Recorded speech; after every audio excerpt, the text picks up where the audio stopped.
Hola a todas y todos, bienvenidos, bienvenidas a esta nueva ocasión de esto que hemos llamado conversaciones. eh, Esto es parte de la Biblioteca de División Lacaniana.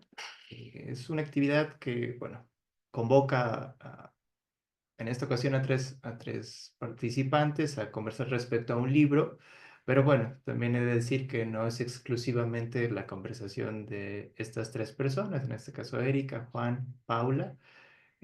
También si alguien quiere animarse en algún momento a compartir algo, alguna nota, alguna idea, algo que causó, algo de lo que comenten ahora Erika, Juan y Paula, pues bueno, bienvenido sea, ¿no? Quiero mencionarlo. Y bueno, en nombre de División Lacaniana, bienvenidos. Ahora voy a presentar brevemente a personas que tenemos el gusto de escuchar hoy. Paula El Siopo. Paula es miembro de la Asociación Mundial de Psicoanálisis y también es miembro de la nueva escuela lacaniana del campo freudiano y tiene actualmente su práctica clínica en la Ciudad de México. Gracias, Paula. Juan Lesiur. eh, Juan es miembro de División Lacaniana y también es bueno, psicólogo, tiene su práctica clínica en Tuxtla Gutiérrez, Chiapas. Actualmente estudia la especialidad en procesos culturales, lectoescritores en la Universidad Autónoma de Chiapas, la UNACH. Y Erika Portillo es miembro también de División Lacaniana. Es actualmente estudiante de la maestría en antropología social de CIESAS, Centro de Investigaciones y Estudios Superiores en Antropología Social. Así que bueno, un gusto para mí presentarlos. Yo soy Mario Ruiz, propósito, también miembro de División Lacaniana. Así que bueno, les doy la palabra cuando gusten comenzar. Adelante. Hola Mario, pues muchas gracias. Hola a todos también. Pues bueno, vamos a dar inicio a la conversación. Pues como Mario ya mencionó, en esta ocasión estaremos participando Erika Portillo, Paula del Siopo y pues en este caso yo, ¿no? Alejandro. Como bien vieron, la conversación del día de hoy va a girar en torno al libro de Neus Carbonell e Iván Ruiz titulado No todo sobre el autismo. Entonces, pues vamos a dar las impresiones que nos dio la lectura de este texto y justamente los efectos que pues, bien nos produjo, ¿no? Entonces, no sé, Erika, Paula, ¿gustan comenzar con algún rasgo que les haya interesado? Hola, buenas noches a todos y todas. Qué gusto que llegó este día. La verdad es que yo estoy muy emocionada con esta charla, pues porque es un tema de mi interés y ahora en el posgrado también que inicié. Y tal vez se van a dar cuenta en el transcurso de esta hora que ha sido un libro que me ha atrapado bastante, lo tengo por acá, eh, me lo prestaron, em, pero ha sido como una lectura muy rica, de esas como que dices, ojalá lo hubiera conocido antes, desde inicios. Quizá por aquí hay algún estudiante regularmente en psicología o psicólogo, terapeuta familiar, que siempre nos puede orientar. Creo que ese es un libro muy orientador. De inicio podría decir, No todo sobre el autismo, es un texto de dos autores, Iván Ruiz y Neus Carbonell. Ambos son psicoanalistas, me parece que radican en Barcelona. Y pues lo que de inicio me llamó la atención es la cuestión del diagnóstico, ¿no? Habla un poco ahí. Y bueno, sí, antes, creo que es importante mencionar como qué es el autismo, porque es un libro orientado desde el psicoanálisis, ¿no? Y se me hacía muy interesante este texto porque a veces sí uno puede decir bueno, no sé de autismo, voy a la internet o a buscar en Google, pero también cuando uno busca hay ciertas líneas o teorías desde las que vas a encontrar, como no sé, desde el manual de psiquiatría del DSM-5, que es como muy conocido para la medicina, la psiquiatría y para muchos psicólogos también, em, que desde ahí hay como una postura en cuanto a decir que son cosas que no cumplen a veces los niños, por decir así como, pues no habla, no socializa, no mira a los ojos, ¿no? Entonces eso va sumando a dar este diagnóstico de autismo y desde ese manual pues se conoce como trastorno del espectro autista. A diferencia desde pues esta mirada psicoanalítica, que es como, el autismo es como una manera de estar para la persona o niño o niña, como una manera de estar en el mundo y también como de defenderse a veces de sus propias angustias, comprender de inicio que el autismo no es una enfermedad, eso se me hace relevante también mencionarlo. Y bueno, hay algo ahí en el texto de todo esto que puede provocar el impacto en las familias, en los mismos niños, niñas, y cómo también pensarlo desde el lado si no somos familiares o pero si somos como profesionales, a veces estamos en hospitales que nos podemos topar con niños autistas o pensaba en el sector educativo como docentes, psicopedagogos, psicólogos, o también si hay papás o aquí o mamás, de repente ya se escucha más también del autismo como, el compañerito de mi hijo, tiene autismo, ¿no? Entonces, que es importante como conocer de este tema para irnos quitando como estigmas, prejuicios sobre el autismo, ¿no? Eso se me ocurre de inicio, el diagnóstico, ¿no? O qué es el autismo. Y como decían al inicio, con toda confianza pueden ir preguntando, interviniendo en esta plática, ¿no?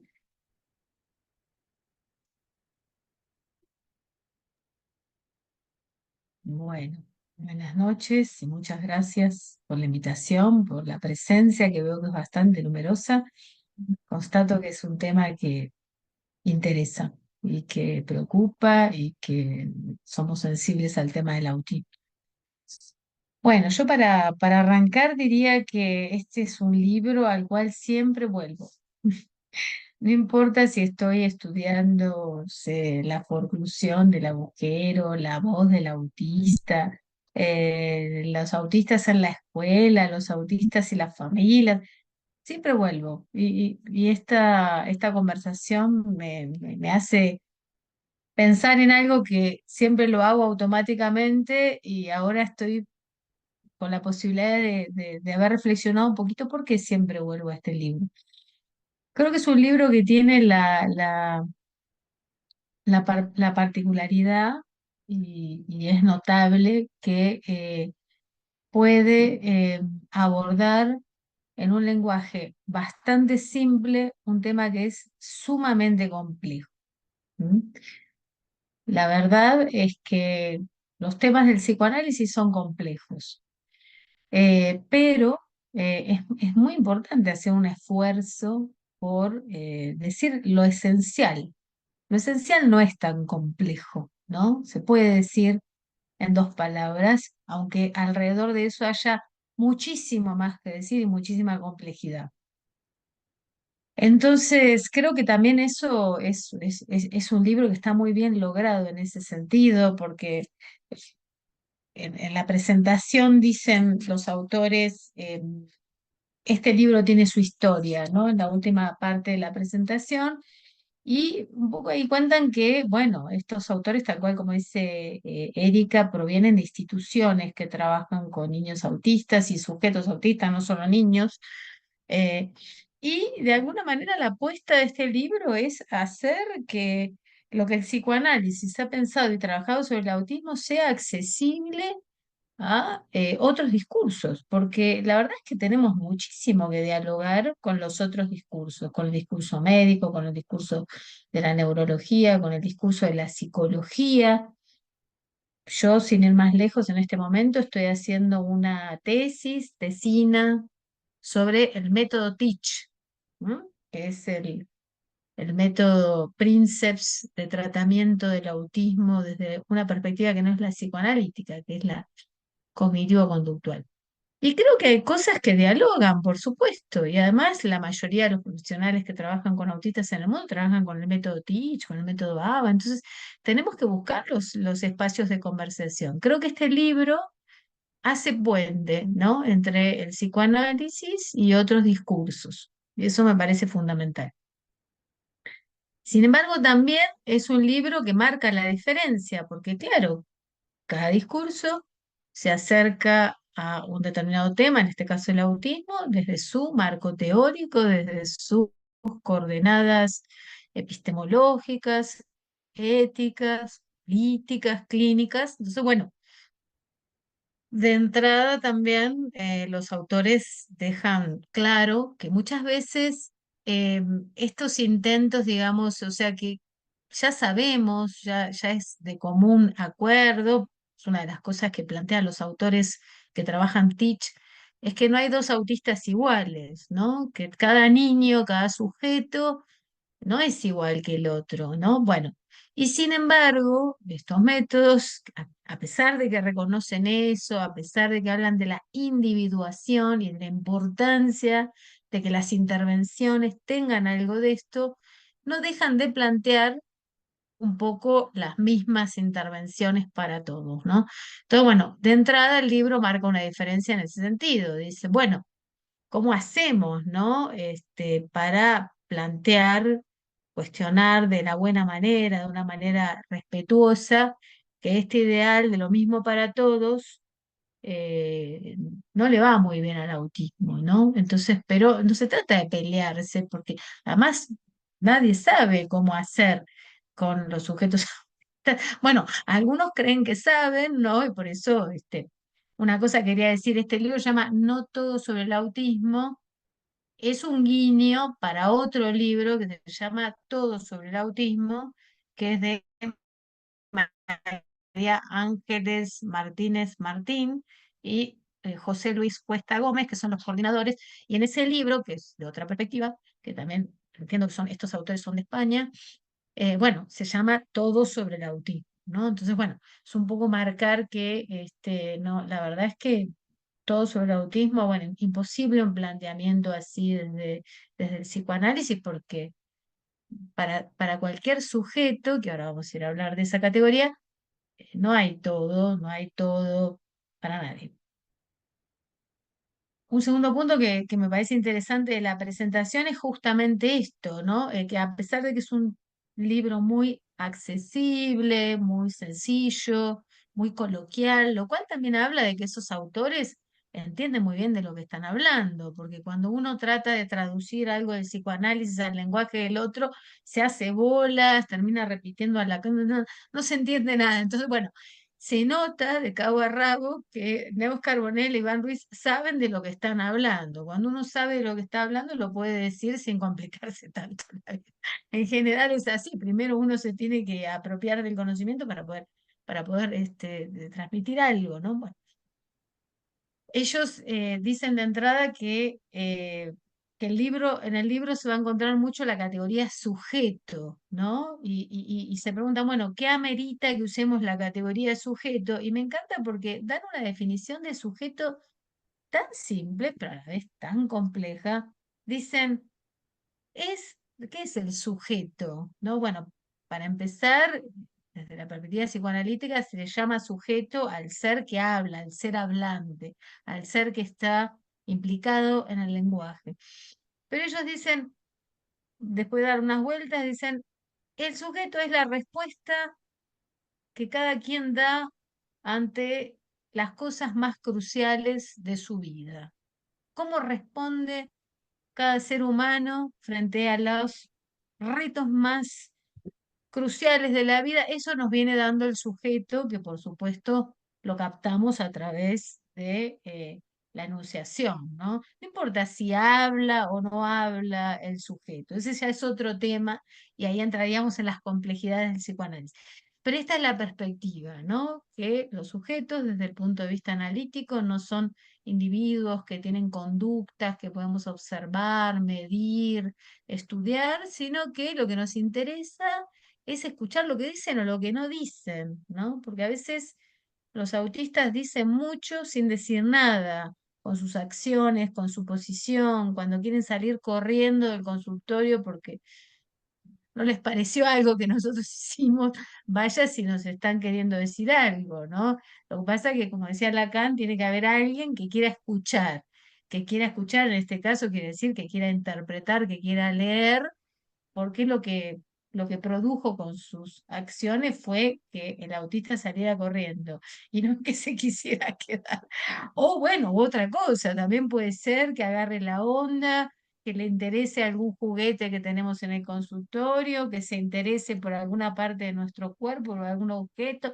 Y bueno, ¿cómo respondemos frente a eso? Esa es la perspectiva que le interesa al psicoanálisis, ¿no? Y de hecho, vienen como algunos ejemplos de algunos casos, ¿no? Eso también está como muy lindo porque en cada como capítulo hace referencia a otros libros sobre autismo o libros escritos por mismas personas autistas y como que eso lo hace más completo desde mi punto de vista porque justo como decías ahora, ¿no? En lo que te topas en el consultorio yo lo pensaba como, no sé, muy sencillo, de que a veces los no autistas, voy a, por así decirlo, no sé, yo me trueno los dedos,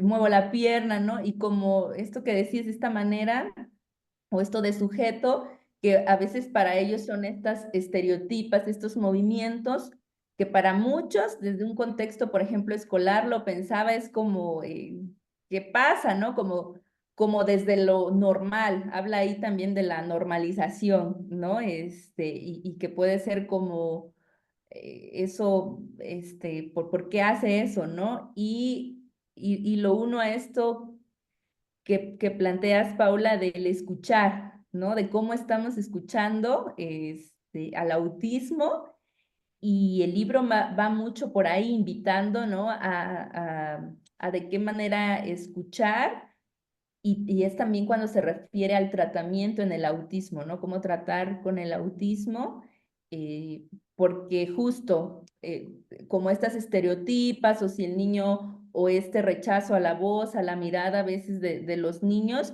y que nosotros a veces puede ser que optemos por, ay, es que tienes que ver a Mario, ¿no? Tienes que, o no sé, a tu compañero, a la maestra y creo que no va por ahí, ¿no? Sino es como, ¿qué nos está diciendo eso? Como reconocer qué, qué le puede estar causando quizás ahí o qué está siendo invasivo para ese niño, para su cuerpo, que puede ser desde un olor, la luz amarilla, la etiqueta de la ropa, ¿no?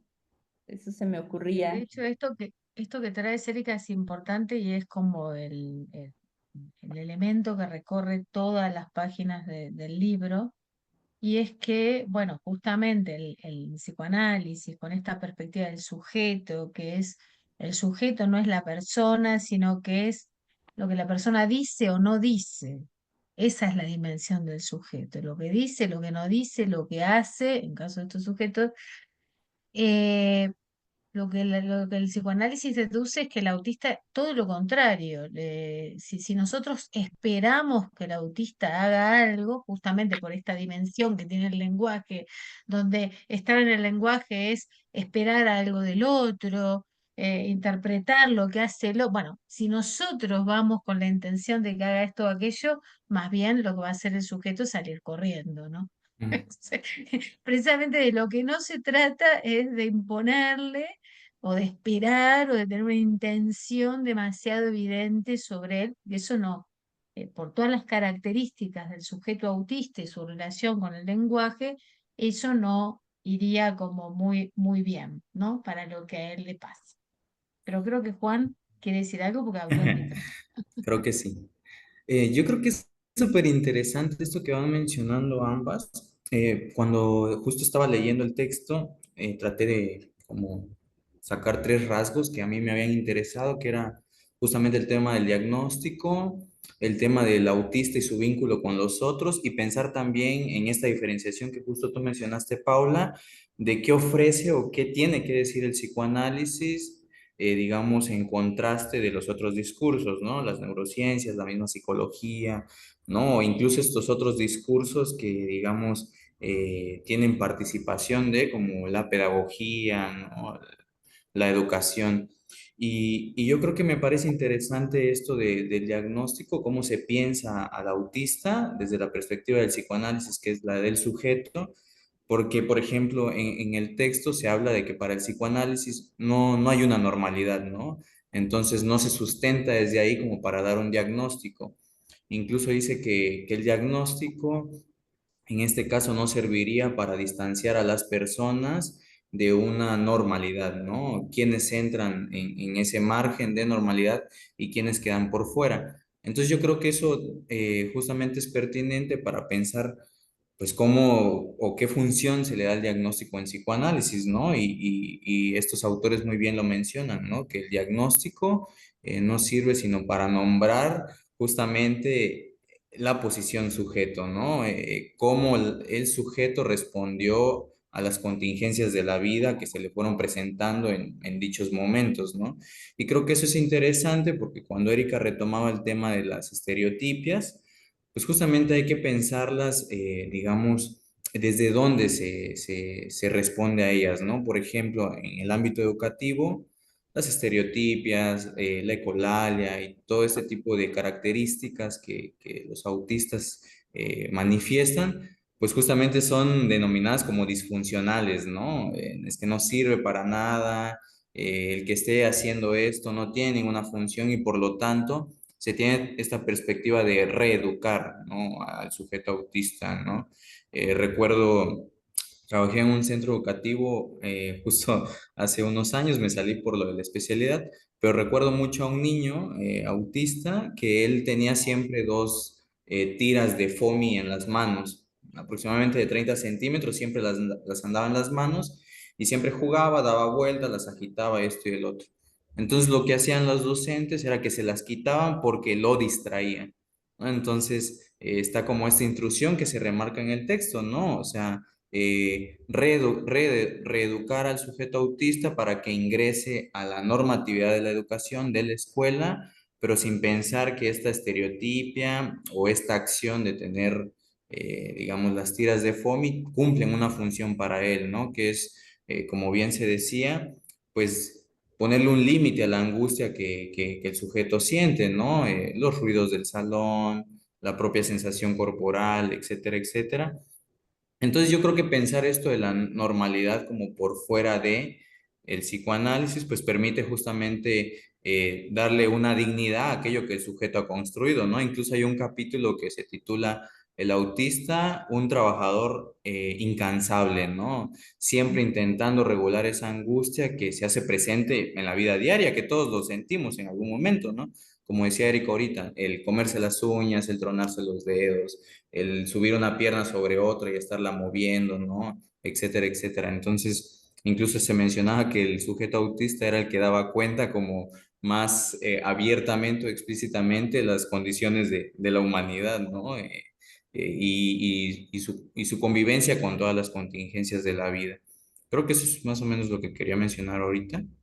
Sí, y por eso creo que es bien importante esto que mencionaba Paula del diálogo, ¿no? Porque justo no es como echarnos piedras entre profesiones o sectores o no sé, sino justo abrir el diálogo porque, bueno, yo podría decir que también como que pasé por eso en mi experiencia desde la carrera, que empiezas a ir a prácticas.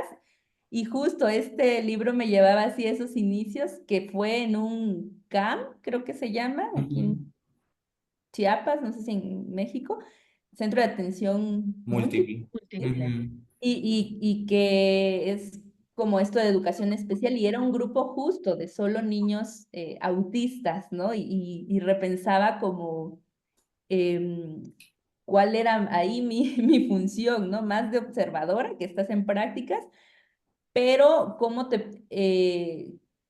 también lo pensaban que este libro nos puede ayudar, no necesariamente que estemos directamente en trabajos con personas autistas, sino también para empatizar con el tema, ¿no? Por esto que decía Juan de la dignidad y se habla de una ética también ahí en el texto.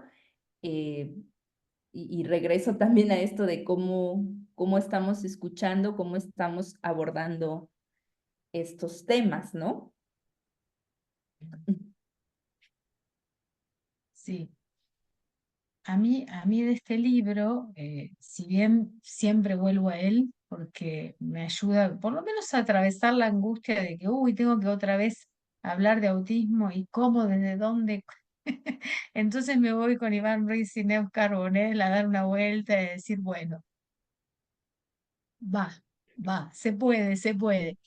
Pero lo que siempre me llamó la atención de este libro, y le comentaba a Erika que me gustaría también traer ese punto, es justamente donde ellos hablan de los padres, ¿no? Tienen un capítulo que se llama No sin los padres. Y básicamente a lo que apuntan es que para trabajar con autistas es muy importante, es imprescindible hacer algún tipo de trabajo con los padres, ¿no? Yo diría que esto es un poco así con los niños en general, ¿no? No solo con los autistas, pero bueno, ellos lo traen para el tema de los autistas por varias razones que si quieren después podemos conversar, pero a mí hay una cosa que me acuerdo siempre, que la leí por primera vez aquí, no creo que sean los únicos que lo plantean, pero la primera vez que lo leí fue en este libro y que hace un contrapunto con otras abordajes del autismo, es que él dice, los padres no son entrenadores, ni terapeutas, ni maestros, ni psicólogos. Los padres son padres.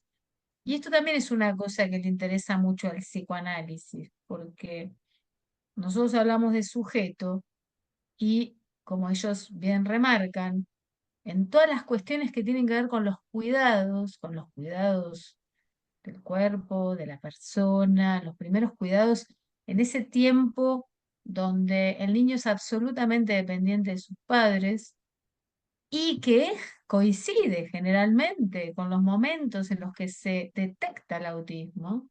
Generalmente, bueno, los que tienen la suerte de tener una detección temprana, de que alguien esté ahí observando y viendo que algo pasa, y bueno, eh, sucede en este tiempo en el cual el niño es absolutamente dependiente, cuidados del otro, pero a la vez en el autismo se verifica paradójicamente, contradictoriamente, que el niño no quiere, rechaza todo lo que quiere el otro, lo cual arma una complejidad tremenda, ¿no? Entonces, los padres se tienen que ocupar de esto a pesar de ese rechazo, ¿no?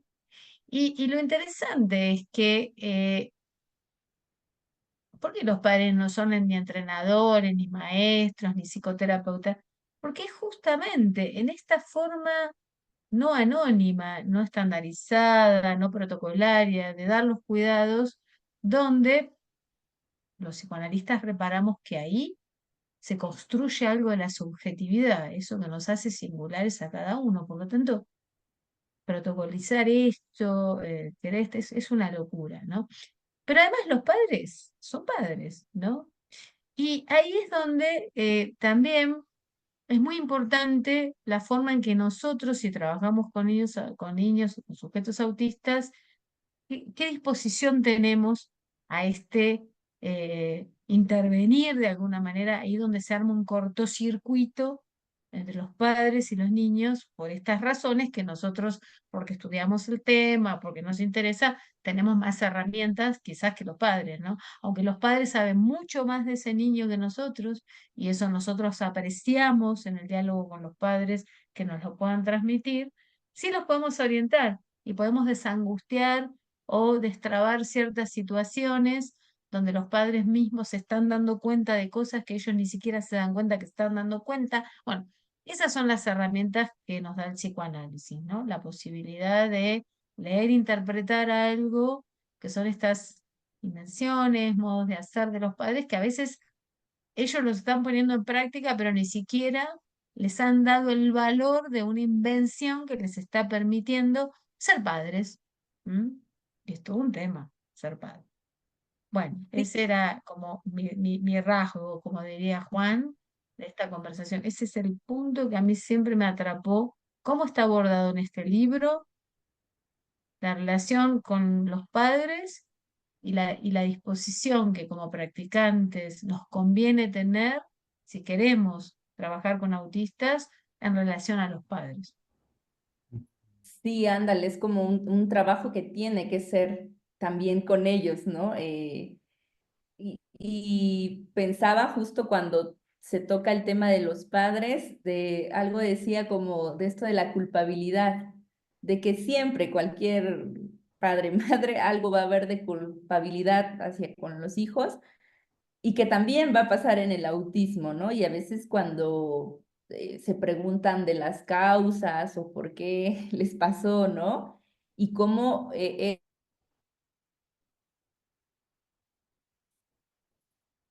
Creo que se atoró, ¿no? Por la conexión. tal vez. Sí, bueno, esperemos Pero que... bueno, igual y Quizás tendría que apagar la cámara.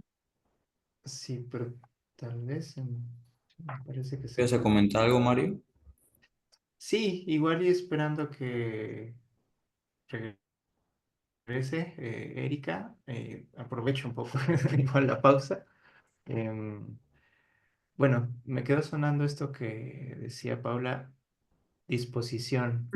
O sea, la disposición no es, bueno, no es cualquier cosa, ¿no? Lo pensaba en como una muy buena orientación, es decir, mientras hablan, voy tomando ciertos apuntes y subrayé el diálogo con las otras disciplinas. Pero bueno, ya lo decía Paula, ¿no? O sea, abrir el diálogo con los familiares. Luego pensaba, bueno, con los mismos profesionales, ¿no? O sea, Mm, porque creo que también hay algo de la angustia del sujeto profesional, ¿no? Ante lo que encuentra.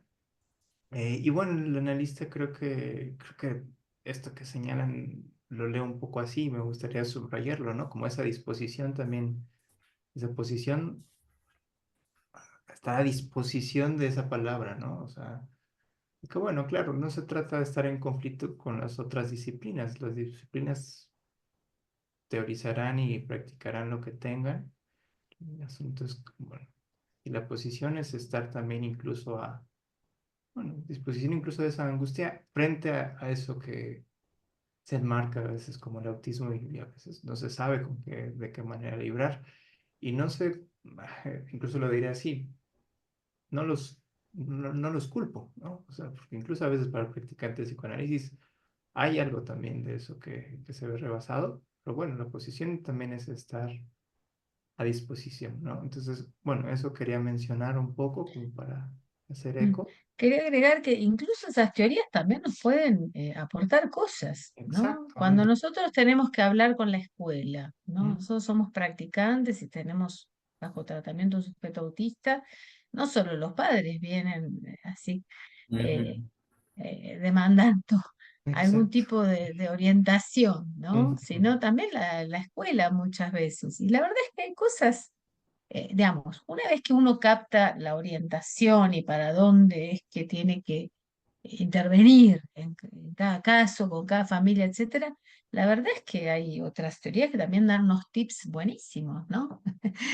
Es lo que estoy viendo con mi investigación sobre el método Teach, ¿no? Y la enseñanza estructurada. La verdad que hay cosas que están buenísimas, no para todos, pero en algunas cosas nos pueden servir, ¿no? Entonces creo que no solo es pelearse con los otros, sino más bien, bueno, ver qué hicieron, qué nos sirve, pero también entender que estamos mirando objetos distintos, ¿no? No, no me refiero a que las personas sean objetos, sino cuando hablo de cuál es nuestro objetivo, cuál es nuestro campo de mirada, miramos cosas distintas. Por eso a nosotros sí nos interesa cómo los padres dan esos cuidados, qué les pasa a ellos cuando dan esos cuidados, si se sienten culpables, que hablen de eso, ¿no?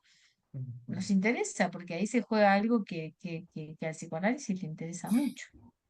Pero bueno, quizás podríamos escucharlos a los presentes, que hay muchos, saber qué les pasa a ustedes, qué saben de estos temas, conocían el libro, tienen alguna experiencia con este tema.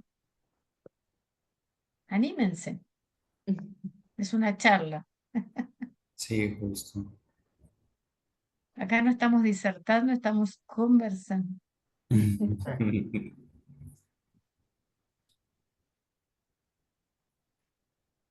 ¿Alguien del público, de quienes están aquí presentes, quisiera comentar algo? Ajá, Eleonora, adelante. Noches. Pues justamente lo que están comentando a mí me parece muy interesante y agradezco las aportaciones que están haciendo hacia mi formación. Además de que coincide esta charla con que hace unos días tuve la oportunidad de que en donde realizo mi servicio social hablando de este tema, llegó una mamá con un niño o sea, yo lo vi y pues se me hizo algo curioso de observar porque ciertamente que desde la formación que llevamos como estudiantes de psicología, no siempre tenemos esta oportunidad de tener este acercamiento hacia estas situaciones y todo se reduce solamente a la teoría y a aprenderte, como mencionaban hace un momento, ¿no? Los criterios diagnósticos y cómo observarlo, pero nunca tienes la oportunidad de convivir con ello. Entonces, quedarte solo en este marco teórico creo que limita mucho a justamente ver esta cuestión del sujeto sobre cómo se es a sí mismo, ¿no? Y tomar en cuenta lo que decían ustedes de que cada tipo de autismo, incluso a pesar de que pueda tener como las mismas características, se desarrolla diferente en cada persona, pues a mí me puso a pensar que en realidad las condiciones de vida en cualquier circunstancia que sea y de cualquier individuo son así. O sea, no es algo exclusivo del autismo, que es en este caso que estamos hablando, o de cualquier otra circunstancia de vida. Y quizás quitarle esta carga como de, esta persona por tener autismo tiene estas características y esto, nos haría ver que como sujetos, cada uno de nosotros, pues tiene una forma de desenvolverse sin la necesidad de ponernos la etiqueta de una condición, ¿no? Y pues con respecto al trabajo de los padres que decían, pues a mí se me hace muy interesante hacer como hincapié en no sé si llamarlo reconocimiento o como que traer a la mesa esta cuestión con ellos, ¿no? Al momento del análisis de cómo se han desenvuelto como padres, pues porque son una serie de estrategias que ellos adaptan hacia los recursos que tienen en todos los sentidos personales, ¿no? Y también pues de cómo es su hijo, o sea, de cómo se está desenvolviendo en la vida y eso es como que lo que podría rescatar. Gracias, Eleonora, por tu aportación.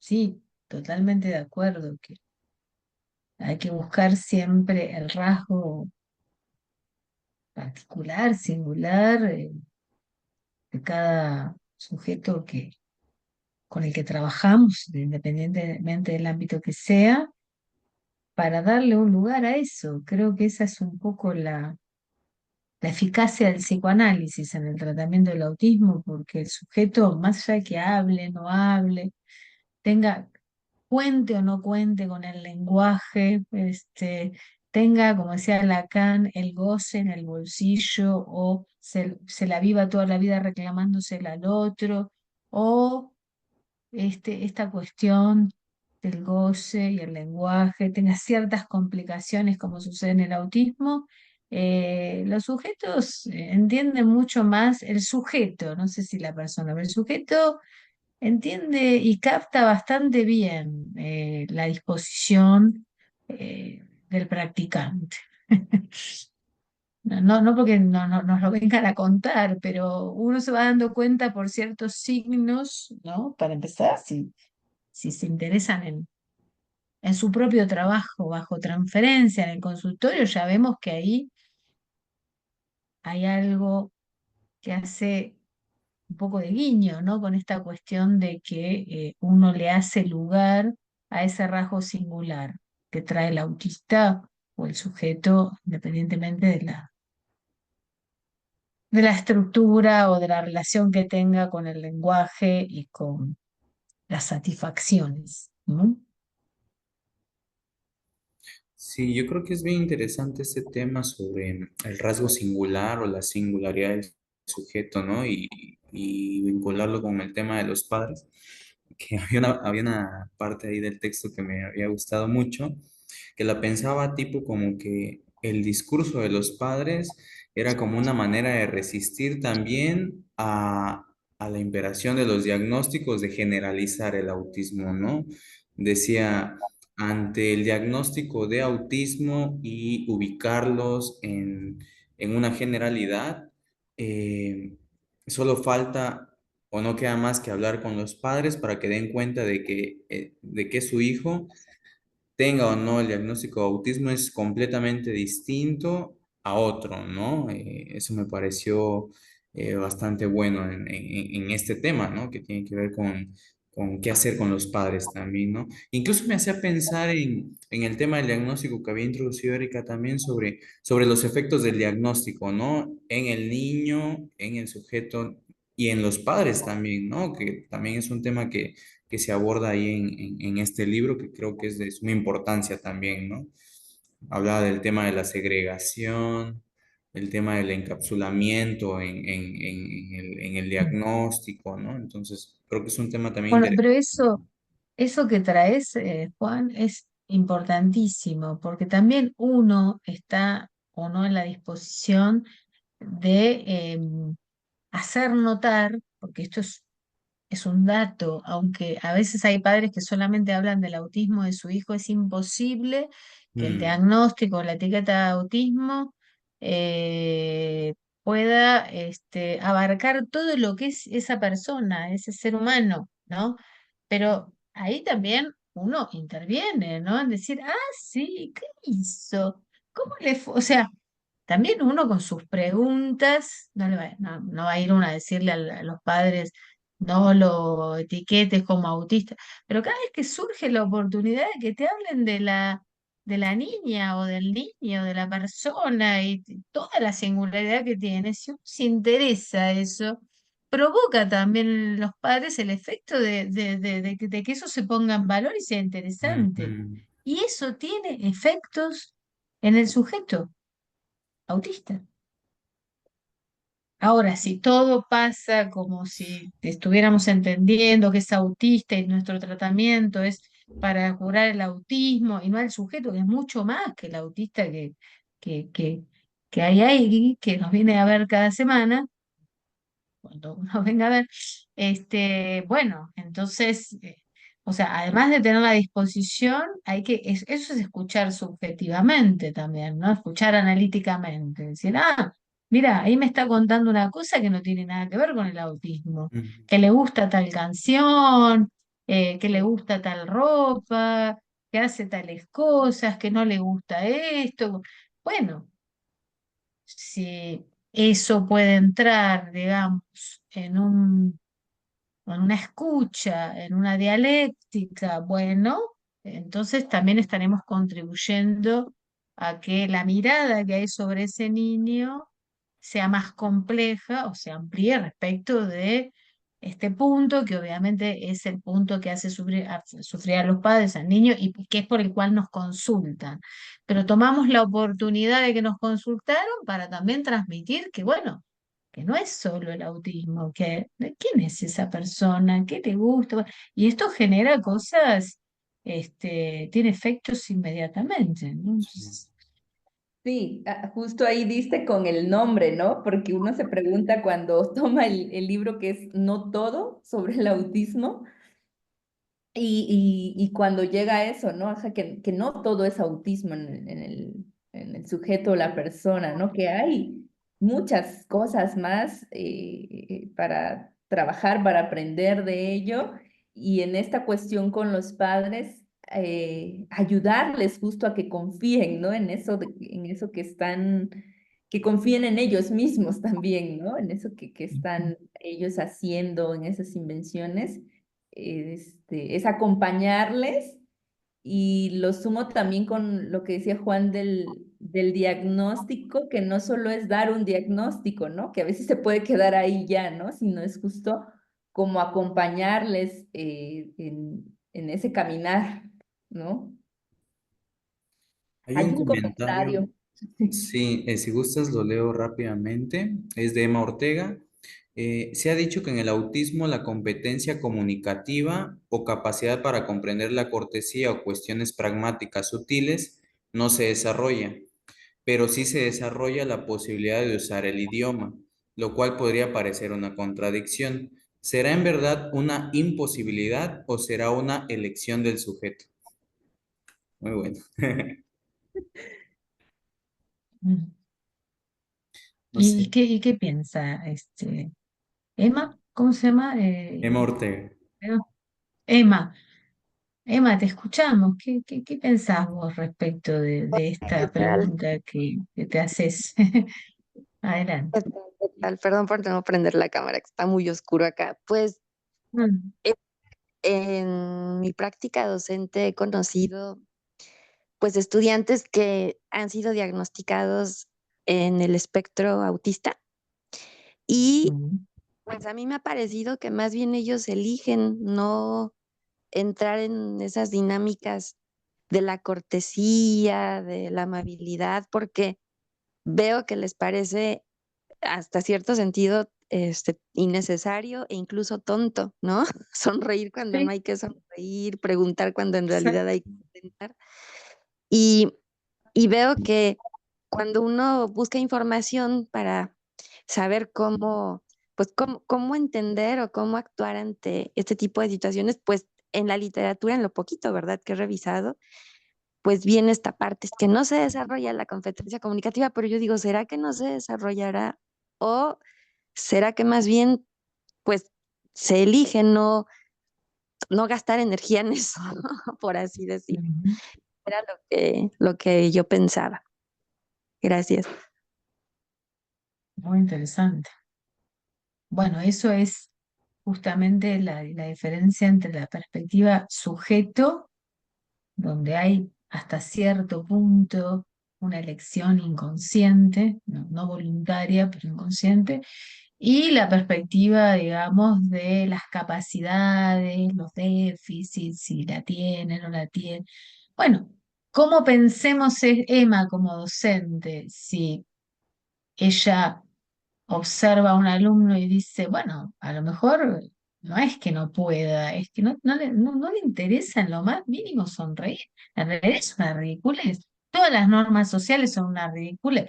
No sirven para vivir, para pacificar los vínculos, saludar, no sé qué, decir, presentar, ser amable. Bueno, sí, sí, tienen una función, sin duda, pero tienen también una historia, las cosas cambian históricamente y efectivamente puede ser que para un autista esto no tenga ningún sentido, ninguna gracia, ninguna...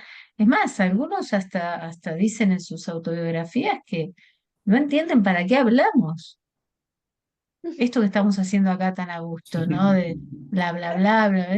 ¿Qué sentido tiene hablar? ¿Para qué? O sea, no entiendo por Comentario. qué hay que hablar. No, bueno, puedo escribir, puedo señalar lo que quiera. Tendría que hablar, ¿no? Esto lo testimonian algunos autistas que se las han ingeniado para dar testimonio de su elección, como diría Emma, al resto del mundo, que los quiera escuchar. Muchas gracias. Pero también eso que dice Emma, si queremos pensar en esto que es como una especie de punto de excepción que presenta el autismo, también como decía Erika, el tema del autismo nos sirve estudiar el autismo para pensar qué es esto de hablar, ¿no? Por ejemplo, esto. Seguramente Emma se habrá preguntado muchas veces, ¿y por qué tenemos que sonreír?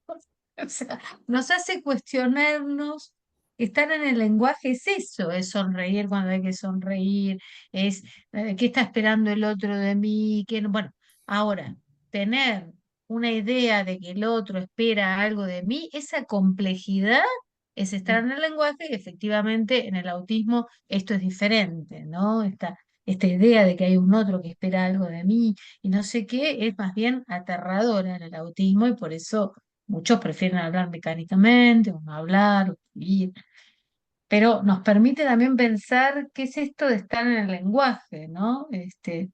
Cuánta cosa que hacemos para cuánto que nos importa el otro, y, ¿no? A los que no somos autistas, ¿no? Sí, justo recordaba el texto, algo menciona de eso, ¿no? Hablar es entrar en diálogo, ¿no? Y eso irrumpiría esa burbuja, ¿no? Que se habla ahí como de una burbuja del sujeto autista. Entonces, es romper, así como literal, eso que es como invasivo, ¿no? Entonces, esto también que dices de cuestionarnos todo eso está muy interesante, ¿no? ¿Por qué sonreír? Sí, ¿Por es qué? entrar en diálogo y en el malentendido, ¿no? Porque hablar, cuando uno dice algo, no tiene la menor idea de qué es lo que está entendiendo el otro, y eso genera un montón de problemas que hay que soportar. O sea, hablar también es entrar en una cosa medio escabrosa, ¿no? Que es un poco también lo que el autista le huye, ¿no? Que las cosas sean tan ambiguas, el lenguaje da para entender lo que cada quien entiende, y bueno, esto es un poco complicado.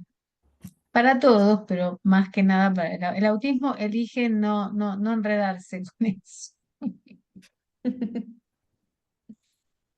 Sí, justo se daba como ese estatuto de que el lenguaje va más allá del objetivo de comunicar, ¿no? Cuando se mencionaba el tema de que hablar implica siempre esperar una respuesta, ¿no? Aunque no haya alguien ahí para responder, vaya. Creo que es interesante todo esto, ¿no? De cómo es que el autismo puede cuestionar esto a lo que estamos tan acostumbrados y ni siquiera nos permitimos pensar, ¿no? ¿Qué implica hablar para nosotros, ¿no? Ujú. Que creo que quienes estamos en un análisis, es algo que ha pasado muchas ocasiones por nosotros, ¿no? Pero bueno, creo que es muy bueno este tema. Sí, implica interiorizar al otro, tener una imagen, una idea del otro que espera algo, y bueno, esto es muy complejo. Ahí es donde el libro por momentos se mete en algunas cosas del psicoanálisis que son complejas, porque lo que el psicoanálisis plantea en relación al lenguaje es complejo, no es una teoría simple del lenguaje donde una cosa quiere decir tal cosa y está en relación, el lenguaje está en relación a las cosas. Bueno, no, eso no es el psicoanálisis es otra cosa, los invito a estudiar. Tenemos cursos en división lacaniana, en la NET Ciudad de México, donde se podrán enterar poquito o aproximarse un poquito a qué es lo que trata de decir Lacan y los psicoanalistas con esto de qué es el lenguaje, y en qué dimensión del lenguaje nos interesamos. Pero bueno, ese es un punto también. Interesante de cómo de una manera bastante simple este texto lo introduce. ¿Mm? Ujú. Eso está lindo también, porque me trae que justo, Paula, yo te conocí por un seminario de la ANEL de investigación de psicosis y autismo, creo que se llamó. Y Ujú, fue justo porque yo tenía un caso en el departamento psicopedagógico, en ese tiempo el diagnóstico como Asperger, y como, pues, que dices, ¿qué, qué hago acá, no? O sea, que, y te empiezas a hacer preguntas y ahí empiezas como a ver, bueno, ¿qué más hay sobre este tema, ¿no? Como desde dónde más puedo abordarlo. Y está bueno ir ahí como buscándole, ¿no? ujú. No sé si hay alguna otra pregunta, Comentario, tal vez. Ujú. comentario, experiencia. ¿Alguien más leyó el libro y que nos pueda contar si escuchó hablar de este libro? o si le interesa, a partir de lo que estamos diciendo, me parece que puede ser interesante la experiencia de conseguirlo, leerlo. Compartirlo incluso, ¿no? Es-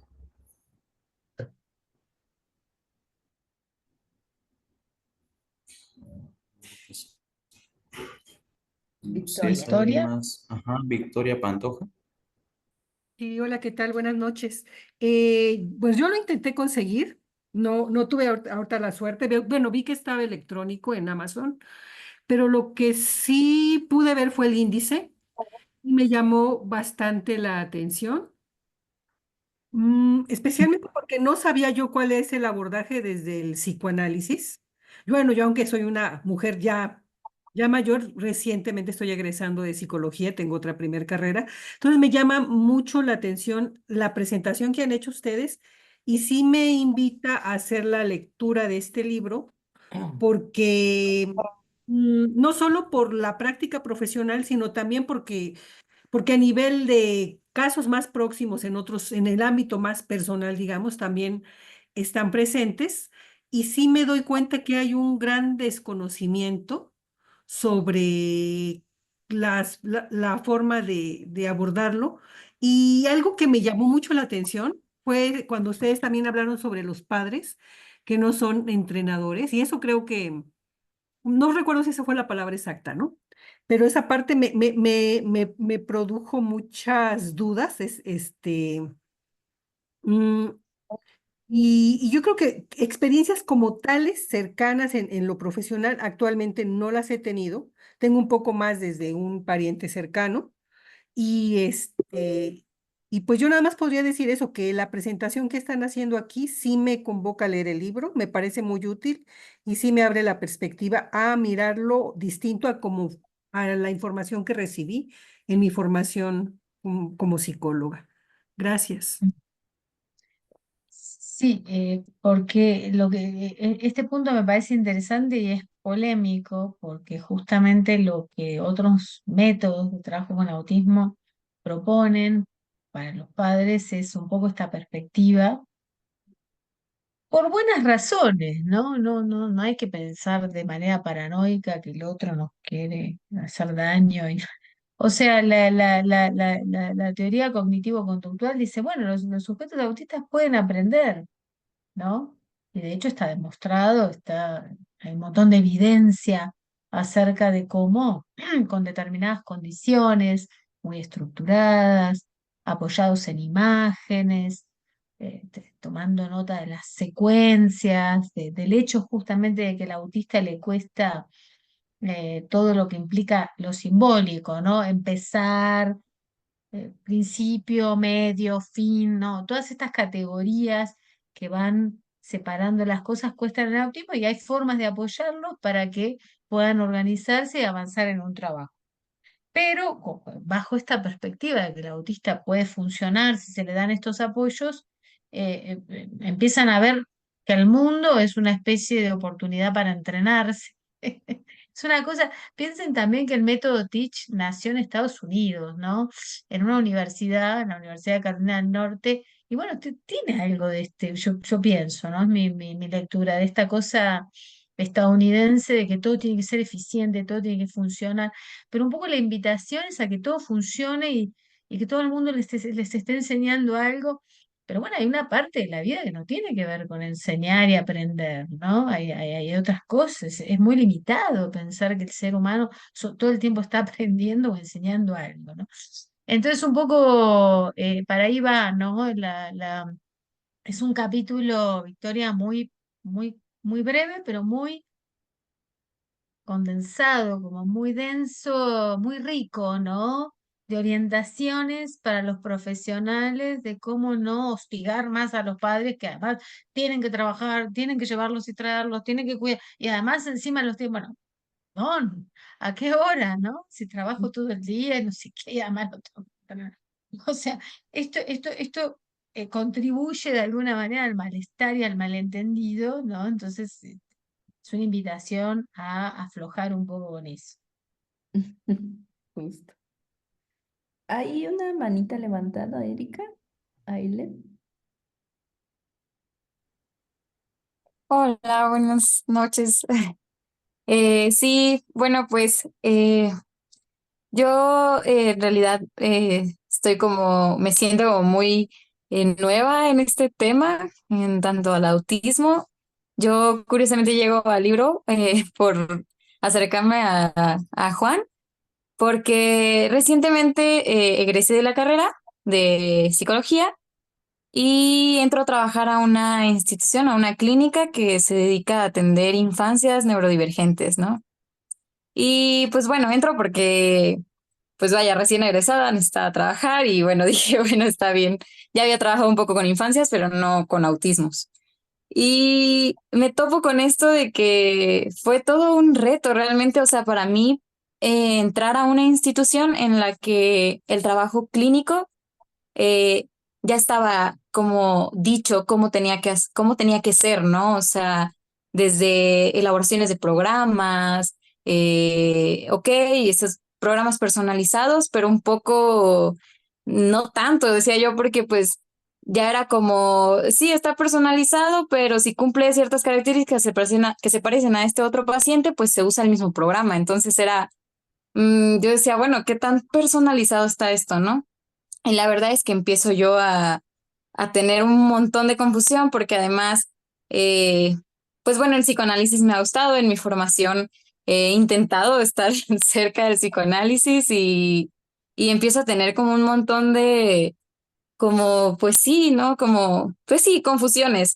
Eh, Llego con lesiura, así de, "Ay, por favor, ayuda, no sé qué hacer, estoy muy confundida, estoy empezando a atender pacientes y realmente no sé cómo hacerle, ¿no? O sea, me piden que haga un programa y al mismo tiempo, pues yo le puedo estar ahí insistiendo al niño que haga algo, pero yo no siento que esté haciendo, no sé qué estoy haciendo realmente, no sé si, pues no sé, o sea, si realmente estoy haciendo algo con eso o solo estoy como yo lo pensaba como, al inicio lo pensaba así como entrenando para que eventualmente pueda decir 1, 2, 3, rojo, amarillo, verde, ¿no? Pero ¿y eso de qué? O sea, ¿eso qué tiene que ver con él, no? Y pues bueno, tuve la oportunidad de llegar al libro, no lo he terminado de leer, pero pues más allá de lo que quería comentar era pues primero que nada agradecer, porque creo que no alcancé a entrar desde el inicio justo porque vengo saliendo del trabajo, pero de lo que he alcanzado a escuchar ahorita, de lo que han mencionado, la verdad es que eh, me queda claro que me queda mucho todavía que pues conocer, que leer, que pensar, eh, pero pues que haberles escuchado me ha como llevado a otros pensamientos ahora de que pues bueno, en realidad creo que sí se puede trabajar con el autismo en tanto que hay sujeto ahí, o sea, y que más bien es como que se está escuchando de ahí, ¿no? Ahorita las cosas que decían me calmaban un montón, ¿no? Todo esto que he estado pues sintiendo, pensando en el tiempo que tengo, 2 meses que tengo trabajando ahí, por ejemplo, lo de el lenguaje, ¿no? Esta insistencia que de pronto ve en la clínica en que no, pues que los niños en la escuela puedan hacer amigos, convivir, ¿no? Y ahorita que ustedes decían esto, ¿no? De, ok, pues a lo mejor el autismo huye un poco de eso, ¿no? Pero también pienso eso como qué tan respetuosa es la práctica clínica para los pacientes, como de reconocer eso, ¿no? Reconocer que vaya, en ese sujeto, en tanto esa condición, no, pues a lo mejor eso no importa tanto, ¿no? A lo mejor ese sujeto no está pensando en cuántos amigos va a poder hacer en la escuela, ¿no? Pero habrá que escuchar a lo mejor otras cosas, no sé. Bueno, en grandes rasgos creo que eso era lo que quería decir. Pues primero que nada agradecer por lo que han compartido, por lo que alcancé a escuchar, que la verdad es que me deja pensando muchas otras cosas que creo que es bueno, pues que yo seguiré como pues repensando y leyendo, no sé. Y Creo pues que tu bueno, nada. posición, Erika, es muy analítica. Estar preguntándose qué es lo que estoy haciendo, para dónde, es la mejor posición que podés tener bueno, para empezar a hacer tu propio camino y ir viendo algunas cosas, no todo sobre el autismo, pero esa es la posición, que es un poco distinta también de la que se plantean otras, pero es muy bueno. Está Ivonne también, compañera de SIAP. Hola, buenas noches. Disculpen que no puedo prender la cámara porque andamos con unos cortes de luz por acá. Nada, bueno, felicitarlos por este espacio de conversación y en la misma línea de la conversación quería compartirles que uno de los capítulos que más me resuena de este libro es casi los últimos, ¿no? Educación y autismo, qué institución para el tratamiento del autismo y bueno, que cierre no es del autismo una cuestión de derechos humanos. Eh, Me hacen trabajar y me hacen pensar mucho porque es uno de mis intereses con el autismo, ¿no? Las instituciones, ¿no? Acá en Guayaquil, en el Ecuador, tenemos ciertas particularidades, ciertas realidades sociales complejas, ¿no? Que llevan a los autistas a estar muy encerrados en casa, ¿no? Encerrados, amarrados, en fin, cuestiones sociales, ¿no? Y entonces me parece que el libro transmite mucho, pero de esta manera, ¿no? Con la pregunta sobre la institución, no sobre el, digamos, no sobre el déficit, lo dice claramente, ¿no? En una de las páginas, cuando se pone la mirada, algo así, ¿no? En mis palabras, cuando se pone la mirada sobre el déficit y la discapacidad, es mucho más difícil poder observar o escuchar al sujeto en sus intereses, sus gustos, sus preferencias, en fin, al sujeto y a la familia, ¿no? Entonces me parece que ya lo llama así el libro en términos de responsabilidad a las otras instituciones, ¿no? Por fuera, es decir, tomando como a la familia también como una primera institución, ¿no? Entonces, pienso en eso, en los términos de la responsabilidad de preguntarse en la institución. Por ejemplo, trae casos en los que los autistas se muestran violentos, agresivos en la institución o con la institución, ¿no? Pero que la pregunta retorna justamente hacia la institución, ¿no? Eh, Me parece que eso también puede ser un aporte, bueno, es un aporte del psicoanálisis, de que la pregunta retorne sobre uno y no sobre este sujeto o este niño o joven visto como el discapacitado, el que tiene esta conducta, en fin. Eso un poco sobre el texto. Gracias. Gracias, Ivonne. Sí, es súper importante eso porque justo ahí donde habla de los padres, es muy complejo esto porque hay que, cuando uno sitúa la pregunta de su lado, se tiene que preguntar cómo no ser invasivo, pero a la vez cómo no dejarlo solo, ¿no? Porque el autista tampoco quiere estar solo, más, cuando está solo se angustia bastante, ¿no? Pero esta cuestión de ser un otro pacificado, que calcula, que busca, esa recae sobre uno, sobre el practicante, sobre los padres, sobre la institución educativa, sobre la institución clínica de asistencia, y esa también es una perspectiva que te agradezco que la hayas traído, porque es muy, muy importante, ¿no? Del trabajo psicoanalítico con autismo. Sí, yo para concluir quería decir de esto que se habla de la elección que tiene el autista, pero que también sufre, ¿no? O sea, que no es que sea algo como tan cómodo, ¿no? Y poder ir como empatizando con eso, que eso invita a este libro también, ¿no? Y qué bueno que les ha traído y que puedan animarse. Creo que aunque uno esté iniciando o ya lleve cierto recorrido, siempre está bueno, como dice Paula, volver a este texto. Vi por ahí que había algunas preguntas sobre referencias, libros. Bueno, hay muchos libros, pero también quería decirles, no sé si ustedes de División La Cañana pueden también informar a las personas que estén interesadas que existe este espacio de investigación que se llama SIAP, que es del campo freudiano, digamos, de lo que es el Instituto de la Escuela de Psicoanálisis.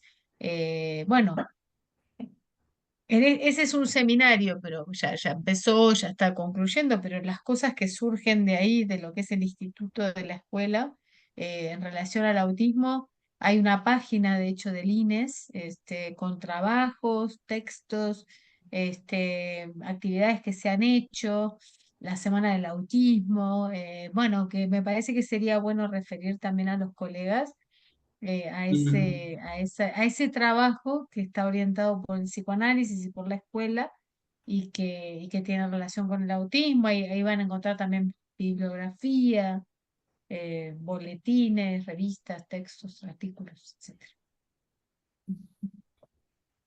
Gracias, Paula.